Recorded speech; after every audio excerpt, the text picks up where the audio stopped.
तो आप सभी का स्वागत है exam Guru with study YouTube channel पर। भैया आज हम पढ़ते हैं वर्णमाला के बारे में। इससे भी आपके एग्ज़ाम में एक दो क्वेश्चन आता ही है। तो भैया स्टार्ट करते हैं। उससे पहले जान लेते हैं भैया वर्ण क्या होते हैं। वर्ण भैया वो होते हैं ध्वनि के न्यूनतम इकाई को भैया वर्ण कहते हैं, यानी अथवा भाषा की न्यूनतम इकाई को भैया वर्ण कहते हैं। अब इसके बारे में और जान लेते हैं। अब भैया वर्णमाला किसे कहते हैं?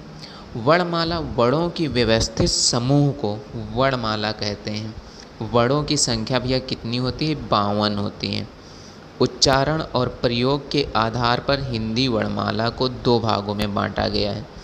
भैया ये हैं दो भाग, एक है फर्स्ट है स्वर और दूसरा है व्यंजन। ये भैया हिंदी वर्णमाला को दो भागों में बांटा जाता है। अब इसके बारे में आगे देखते हैं। अब इसके बारे में है भैया हिंदी वर्णमाला को कितने भागों में बांटा गया है? हिंदी वर्णमाला को भैया दो भागों में बांटा गया है। एक हो गया स्वर और फर्स्ट हो गया स्वर और दूसरा हो गया व्यंजन।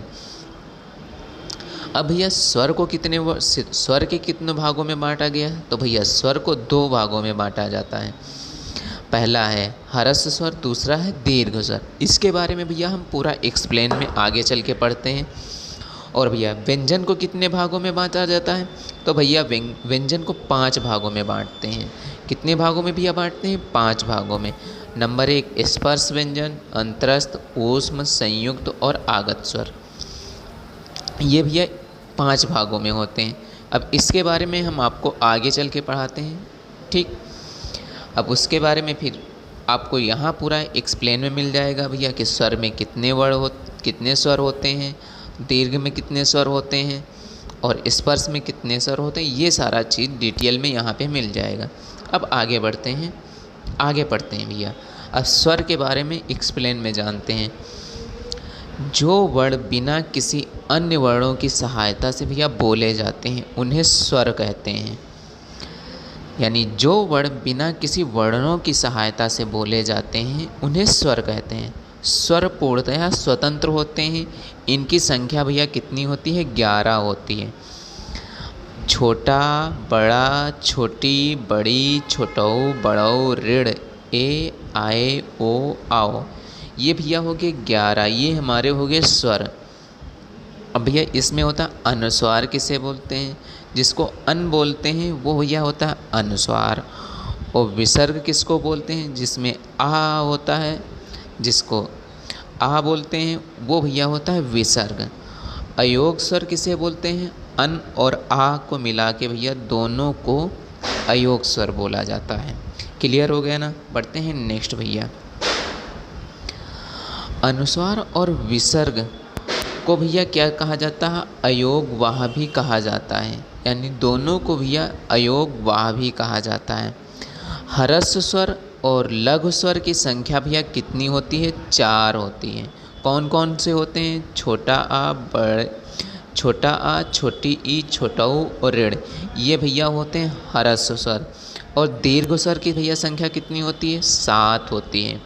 वो भैया कौन सी? बड़ा आ, बड़ी ई, बड़ऊ, ए, आए, ओ और आओ। ये भैया 7 हो गए। इनको बोलते हैं दीर्घ स्वर। और भैया संयुक्त स्वर कौन होते हैं?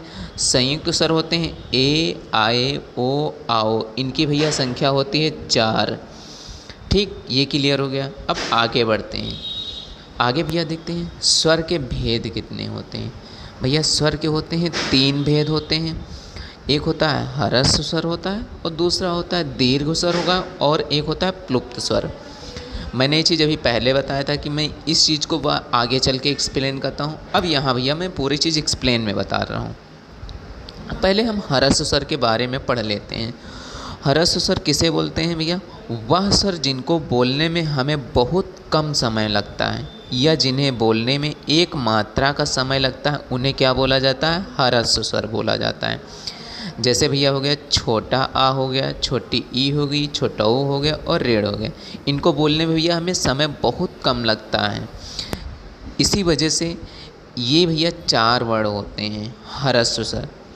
और भैया दीर्घ स्वर किसे बोलते हैं? वह स्वर जिनको बोलने में ह्रस्व स्वरों से भी अधिक समय लगता है उन्हें भैया दीर्घ स्वर बोलते हैं। जैसे बड़ा आ, बड़ी ई, बड़ऊ, ए, आए, ओ, आओ। इनको भैया बोलने में अधिक समय यानी जो ह्रस्व स्वर होता है उससे ज़्यादा समय लगता है, इसीलिए भैया इनको दीर्घ स्वर बोला जाता है। आगे भैया देखते हैं, अब भैया प्लुप्त स्वर बोलते हैं। तीसरा है हमारा प्लुप्त स्वर। अब इसके बारे में पढ़ते हैं। वह स्वर जिनको बोलने में ह्रस्व स्वर और ह्रस्व स्वर की अपेक्षा 3 गुना समय लगता है, यानी ह्रस्व स्वर और दीर्घ स्वर की अपेक्षा 3 गुना समय लगता हो, उसको भैया क्या बोलते हैं? प्लुप्त स्वर बोलते हैं। जैसे ओम, इसको भैया बोलने में ज़्यादा समय लगता है। जैसे छोटा आ प्लस ओ प्लस माँ, तब भैया बनेगा क्या बनेगा? ओम। ठीक, ये हो गया प्लुप्त स्वर। नोट ए, आए, ओ, आओ को भैया संयुक्त स्वर भी कहा जाता है। ये भैया 4 वर्ड को भैया क्या बोलते हैं? संयुक्त स्वर बोलते हैं। नेक्स्ट भैया देखते हैं। नेक्स्ट भैया है व्यंजन के बारे में अब पढ़ते हैं। जिन्हें बोलने के लिए हमें स्वरों की सहायता लेनी पड़ती है या जिन वर्णों का उच्चारण स्वरों की सहायता के बिना किया जा सकता है, उन्हें भैया व्यंजन कहते हैं। यानी हमें जिन वर्णों को बोलने के लिए हमें स्वरों की सहायता लेनी पड़ती है, उन्हें भैया व्यंजन कहते हैं। इनके उच्चारण में मुंह से हवा, कंठ, जीभ, दांत, होंठ आदि रुकावट के साथ में भैया बाहर आती है। यानी जैसे इसमें जैसे उदाहरण में हो गया अड़ा, तो इसमें भैया हमारे जीभ, कंठ, स्वर ये सब भैया आपस में रुकावट लेते हैं। ये भैया होते हैं व्यंजन स्वर। ठीक, अब इनके बारे में भैया बताते हैं। इनकी संख्या कितनी होती है भैया? तो इनकी संख्या होती है 33 होती हैं, भेद होते हैं। नंबर 1 स्पर्श व्यंजन, अंतरस्थ व्यंजन और ऊष्म व्यंजन। ये भैया व्यंजन के हो गए भेद। व्यंजन के कितने भेद होते हैं? 3। तो ये हो गए व्यंजन के 3 प्रकार के होते हैं। अब आगे पढ़ते हैं स्पर्श व्यंजन के बारे में। जिन व्यंजनों का उच्चारण करते समय जीभ मुख के भीतर विभिन्न स्थानों के स्पर्श करती है, उन्हें भैया क्या बोलते हैं? व्यंजन कहते हैं। स्वर व्यंजन में का से लेके पा वर्ग तक होते हैं। यानी ये चीज़ मैंने अभी पहले बताया था, का वर्ग से लेके पा वर्ग तक भैया क्या होते हैं? स्पर्श व्यंजन होते हैं। ये भैया सारे हैं स्पर्श व्यंजन। ठीक, जैसे का वर्ग में आता है का, खा, गा, घा, अंगा आता है, और चा वर्ग में आता है चा, छा, जा, झा, इया आता है। टा वर्ग में टा, ठा, डा, ढा, अड़ा आता है, और ता वर्ग में ता, था, दा, धा, ना आता है, और पा वर्ग में पा, फा, बा, मा आता है। अब आगे बढ़ते हैं। और भैया हाँ, एक चीज़ भूल गया, इसकी संख्या भैया कितनी होती है? इनकी संख्या भैया होती 25 होती है। अब आगे पढ़ते हैं। आगे भैया पढ़ते हैं अंतरस्थ व्यंजन। जिन वर्णों के उच्चारण करते समय जीभ मुख के भीतर भागों को मामूली सा स्पर्श करता हो, अर्थात यानी जिनके उच्चारण में स्वरों और व्यंजनों के बीच में स्थित हो, उन्हें भैया क्या बोलते हैं? अंतरस्थ व्यंजन बोलते हैं।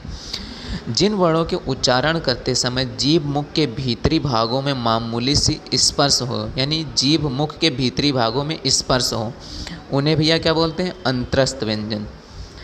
इनकी भैया कितनी संख्या होती है? 4 होती है। कौन कौन से हैं? या हो गया, रा हो गया, ला हो गया और वा हो गया। ये भैया होते हैं अंतरस्थ व्यंजन। आगे देखते हैं। आगे है ऊष्म व्यंजन।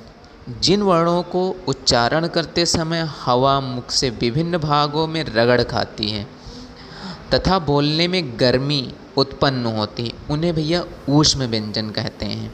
जैसे सा, यानी इसमें भैया आपके अंतर भागों में रगड़ होती है, यानी सा हो गया, फिर ये सपेरा वाला सा हो गया, फिर षटकोण वाला सा हो गया, फिर हा हो गया। ये भैया होते हैं ऊष्म व्यंजन। ठीक, इनकी भैया कितनी होती है संख्या? 4 होती है। अब भैया आगे बढ़ते हैं, व्यंजन के रूप जानते हैं। व्यंजन मुख्यतः विभिन्न रूप के होते हैं। जैसे उक्षिप्त व्यंजन। उक्षिप्त व्यंजन किसको बोलते हैं ये भैया पहले जान लेते हैं। जैसे डा हो गया, डा के नीचे जो बिंदी लगी होती है भैया उन्हें विक्षिप्त व्यंजन बोलते हैं। वे वर्ड जिनका उच्चारण जीभ के अग्रभाग द्वारा झटके से होता है उन्हें भैया विक्षिप्त व्यंजन कहलाते हैं। इनकी संख्या दो होती है। जैसे डा और ढा, इनकी संख्या 2 है।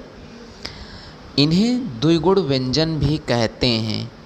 यह व्यंजन उच्चारण में सुविधा के लिए ढा और ढा के नीचे अन की बिंदी जो लगी होती है ना, ये जो डा के नीचे लगी है ना, इसको भैया लगाकर बनाए जाते हैं। अब आगे बढ़ते हैं। संयुक्त व्यंजन किसको बोलते हैं भैया?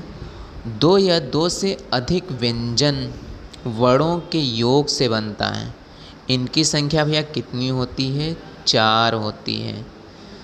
ठीक, कौन कौन से होते हैं भैया? छा होता है, त्रा होता है, ज्ञा होता है और स्रा होता है।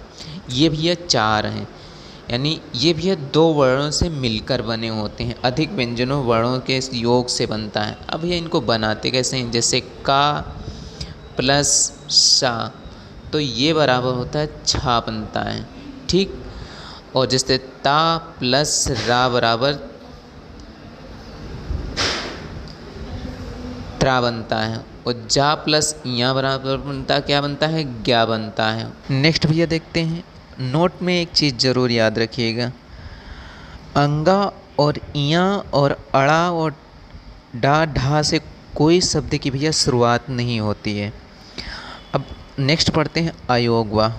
अयोगवा सर्व किसे कहते हैं भैया? जिनमें अन के जैसे ये होता है अन के ऊपर जो बिंदी लगी होती है उसको भैया अयोगवाह बोलते हैं। ये चीज़ मैंने अभी पहले बताया था कि अयोगवाह कौन होता है? अन और आ होते हैं, ये भैया अयोगवाह स्वर होते हैं। ठीक, तो अब इनके बारे में भी जान लेते हैं। अयोगवाह स्वर और विसर्ग को स्वरों के साथ रखा जाता है, परंतु ये स्वर ध्वनि भी नहीं है। इनका उच्चारण व्यंजन की तरह स्वर की सहायता से होता है, यानी इनका जो भी उच्चारण होता है वो भी स्वर की सहायता से ही होता है।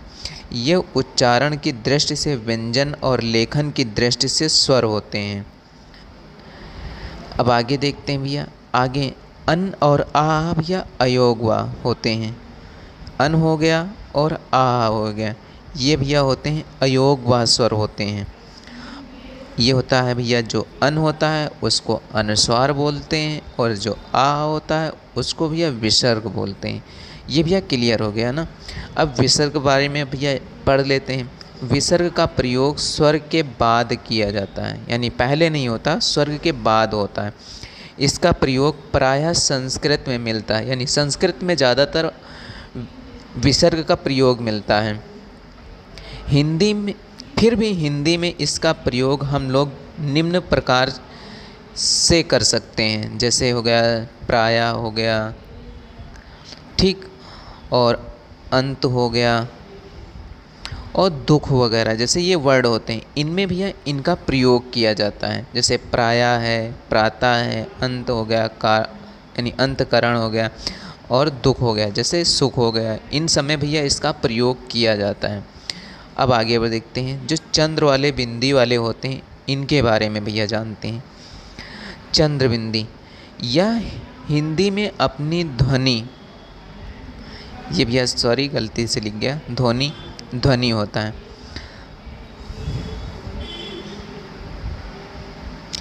यह संस्कृत में नहीं पाई जाती हैं।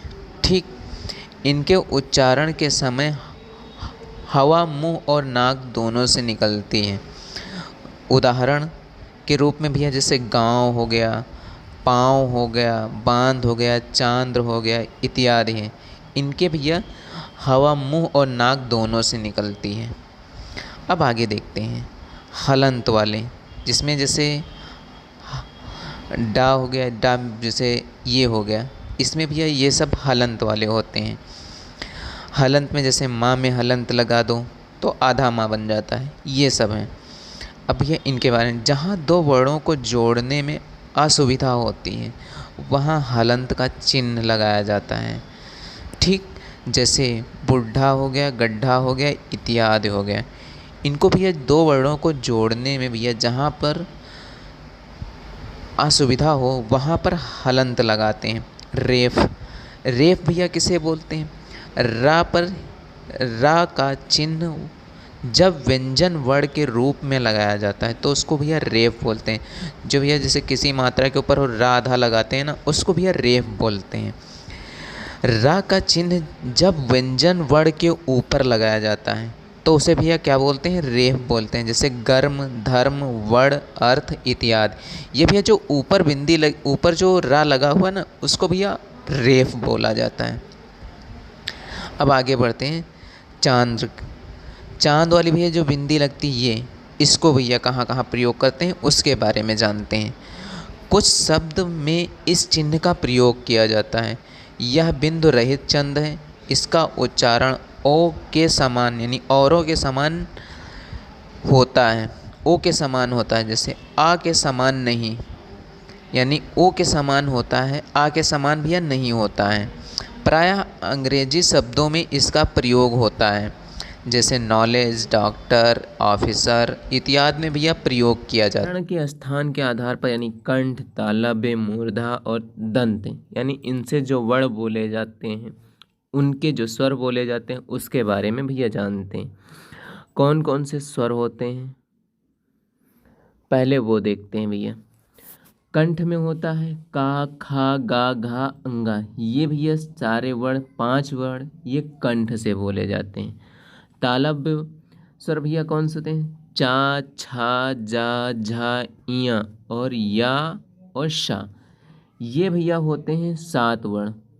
इनको भैया तालव्य से बोले जाते हैं। और मूर्धा कौन से होते हैं? टा, ठा, डा, ढा, अड़ा और शा। ये भैया होते हैं मूर्धा स्वर। ये होते हैं 6। और दंत स्वर किसको बोलते हैं? ता, था, दा, धा। यानी ये जो 4 वर्ण होते हैं इनको भैया दंत स्वर बोलते हैं। अब आगे देखते हैं।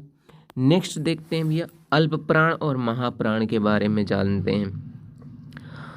वर्णों के उच्चारण में जब वायु कम मात्रा में होती है तो उसे अल्प प्राण कहते हैं। इसके अंतर्गत प्रत्येक वर्ग का पहला और तीसरा और पांचवा व्यंजन आता है। अब यह इसको देख लेते हैं, पहला, तीसरा और पांचवा व्यंजन होता कौन है। जैसे मानिए हमने लिखा का, फिर लिखा खा, फिर लिखा गा, फिर घा ओ अंगा। ठीक, इसमें हमारा पहला वर्ण हो गया, क्या हो गया? का हो गया। और तीसरा वर्ण हो गया गा हो गया। और पांचवा वर्ण हुआ हमारा अंगा हो गया। ये भैया होते हैं का वर्ग में। उसी प्रकार से चा वर्ग में होता है। अब चा वर्ग के बारे में देख लेते हैं। चा, छा, जा, झा, इया, ये भैया होते हैं। ठीक, इसमें हमारा पहला वर्ण हो गया चा हो गया, और तीसरा वर्ण हो गया जा हो गया, और पांचवा वर्ण हो गया इया हो गया। ऐसे टा में आता है, ऐसे ता में आता है, ऐसे पा में आता है। अब लास्ट वाला भैया देख लेते हैं। लास्ट में जैसे पा वर्ग में होता है, तो पा वर्ग में जैसे होता है पा हो गया, पा फा हो गया, पा फा बा भा, बा हो गया, भा हो गया, मा हो गया। ठीक, ये वर्ड हो गया। जैसे पहला वर्ड पा हो गया, तीसरा वर्ड हो गया, तीसरा व्यंजन हो गया बा हो गया, और पांचवा व्यंजन हो गया मा। ऐसे ही भैया ता में आता है, टा में आता है, चा में आता है, का में आता है। यानी पहला, तीसरा और पांचवा व्यंजन आते हैं। और भी अल्प प्राण होते हैं। वर्णों के उच्चारण में जब कम वायु मात्रा में होती है उसे अल्प प्राण बोलते हैं। आगे भैया देखते हैं। नेक्स्ट है महाप्राण के बारे में। वर्णों के उच्चारण में जब वायु अधिक मात्रा में निकलती है तो उसे महाप्राण कहते हैं। इसमें प्रत्येक वर्ग का दूसरा, चौथा और चौथा व्यंजन होता है। अब इसको भैया देख लेते हैं कौन कौन से व्यंजन होते हैं। प्रत्येक वर्ग में दूसरा तथा चौथा वर्ण महाप्राण होता है। महाप्राण में कुल 11 संख्याएं होती हैं। जैसे का वर्ग में खा हो गया, अभी मैंने पहले वहाँ पे बताया ही था। अब जैसे यानी का लिखा, का हो गया, खा हो गया, गा हो गया, घा हो गया और अंगा हो गया। अब इसमें दूसरा और चौथा, ये भैया हमारा दूसरा हो गया वर्ड हो गया और ये हो गया चौथा वर्ड। यानी यही वर्ड होते हैं जो महाप्राण में आते हैं। जैसे चा वर्ग में, का वर्ग में हो गया, चा वर्ग में हो गया, टा वर्ग में हो गया, ता वर्ग में हो गया और पा वर्ग में हो गया। ये क्लियर हो गया ना। इसके अलावा शा, शा, शा और हा भी महाप्राण होते हैं। अब आगे देखते हैं, आगे भैया जितने भी मैंने अभी पहले पढ़ा है अब उससे रिलेटेड क्वेश्चंस करते हैं। निम्नलिखित में से कौन वर्ण अंतरस्थ नहीं है? तो भैया कौन सा वर्ण अंतरस्थ नहीं है? हाँ, अंतरस्थ वर्ण नहीं है। नेक्स्ट क्वेश्चन देखते हैं भैया। नेक्स्ट है या, रा, ला, वा, सा व्यंजन में कौन कौन सा होता है? व्यंजन में कौन सा होता है भैया? ये कौन से व्यंजन होते हैं? या, रा, ला, वा कौन व्यंजनों में कौन सा व्यंजन होता है? तो भैया अंतरस्थ व्यंजन होता है। हमारा बी ऑप्शन करेक्ट है। क्वेश्चन देखते हैं, हिंदी वर्णमाला में ऊष्म व्यंजन कौन से होते हैं? भैया ऊष्म व्यंजन होते हैं सा, शा और शा। हाँ, ये भैया 4 वर्ण होते हैं जो ऊष्म व्यंजन होते हैं। हमारा यानी फर्स्ट ऑप्शन करेक्ट है। अब आगे देखते हैं नेक्स्ट क्वेश्चंस। नेक्स्ट क्वेश्चन है, हिंदी में जिन वर्णों के उच्चारण करते समय केवल सांस का प्रयोग किया जाता है उन्हें उन वर्ग को क्या बोलते हैं? तो भैया उन वर्ग को अघोष वर्ण बोला जाता है। नेक्स्ट भैया क्वेश्चन देखते हैं। नेक्स्ट क्वेश्चन क्या है? प्रयत्न के आधार पर ला वर्ण किस प्रकार की ध्वनि है? तो भैया ला वर्ण है पार्श्विक ध्वनि होती है। यानी ला वर्ण को पार्श्विक ध्वनि बोला जाता है प्रयत्न के आधार पर। ठीक, नेक्स्ट क्वेश्चन भैया देखते हैं। नेक्स्ट क्वेश्चन क्या है? नेक्स्ट क्वेश्चन है, निम्नलिखित में से कौन पश्च स्वर है? तो भैया पश्च स्वर कौन सा है? हमारा आ है, बड़ा आ, ये होता है पश्च स्वर। यानी बड़ा आ होता है पश्च स्वर होता है। नेक्स्ट क्वेश्चन है, निम्नलिखित में से ओष्ठ ध्वनि नहीं है? तो भैया ओष्ठ ध्वनि है नहीं पूछा है, नहीं पूछा है, ये जरूर याद रखिएगा। ओष्ठ ध्वनि कौन सी नहीं है? तो ओष्ठ ध्वनि भैया चाव है, ये भैया ओष्ठ ध्वनि नहीं होती। आगे देखते हैं, नेक्स्ट क्वेश्चन है, निम्नलिखित में से कौन व्यंजन पार्श्विक व्यंजन है? तो भैया ला वर्ड पार्श्विक व्यंजन है। अभी ये चीज़ पहले किया था, अब ये यहाँ पे है। नेक्स्ट भैया देखते हैं, हिंदी तालव्य ध्वनि है, यानी तालव्य ध्वनि कौन कौन सी है हिंदी में? चा है, छा है, जा है और झा है। ये भैया 4 वर्ण हैं, ये तालव्य स्वर हैं, तालव्य ध्वनि है। यानी हमारा फर्स्ट ऑप्शन करेक्ट है। नेक्स्ट देखते हैं। नेक्स्ट और लास्ट क्वेश्चन है, निम्न कौन सी ध्वनि अल्प प्राण है? तो भैया ता ध्वनि है, अल्प प्राण है। आज के हमारे सारे क्वेश्चन और एक्सप्लेन से क्लास भी होगी। मिलते हैं एक नेक्स्ट वीडियो के साथ, तब तक के लिए धन्यवाद।